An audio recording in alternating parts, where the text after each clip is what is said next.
Perumpamaan tentang benih yang tumbuh.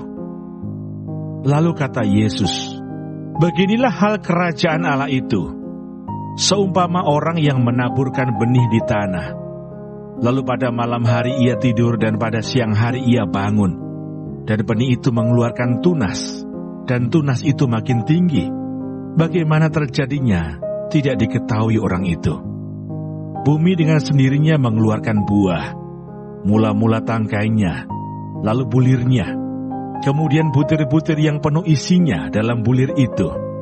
Apabila buah itu sudah cukup masak, orang itu segera menyabit, sebab musim menuai sudah tiba." Perumpamaan tentang biji sesawi. Katanya lagi, dengan apa hendak kita membandingkan kerajaan Allah itu? Atau dengan perumpamaan manakah hendaknya kita menggambarkannya? Hal kerajaan itu seumpama biji sesawi yang ditaburkan di tanah. Memang biji itu yang paling kecil daripada segala jenis biji yang ada di bumi.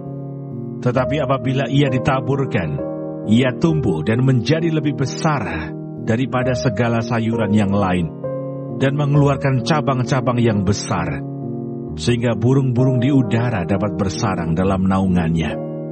Dalam banyak perumpamaan yang semacam itu, ia memberitakan firman kepada mereka sesuai dengan pengertian mereka. Dan tanpa perumpamaan, ia tidak berkata-kata kepada mereka. Tetapi kepada murid-muridnya, ia menguraikan segala sesuatu secara tersendiri. Renungan Injil hari ini menggambarkan kerajaan Bapa sebagai benih yang tumbuh sendiri tanpa campur tangan manusia.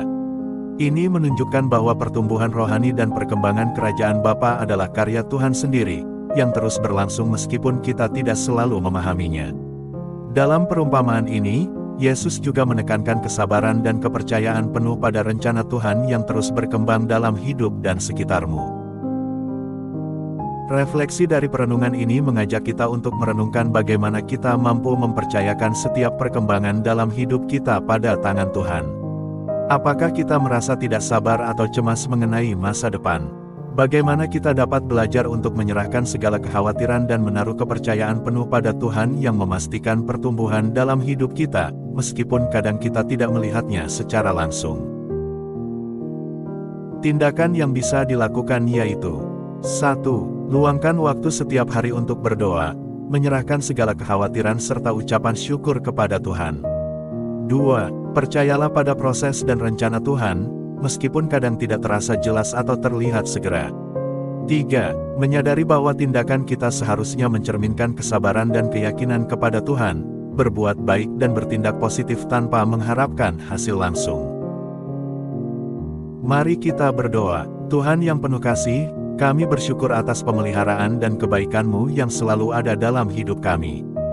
Bantu kami untuk selalu percaya pada rencana-Mu, meskipun kami tidak selalu melihat hasilnya dalam waktu singkat.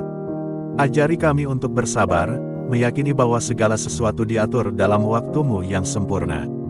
Semoga hidup kami senantiasa mencerminkan iman dan pengharapan yang benar kepadamu. Amin. Semoga renungan ini memberi pencerahan dan kedamaian dalam perjalanan rohani Anda.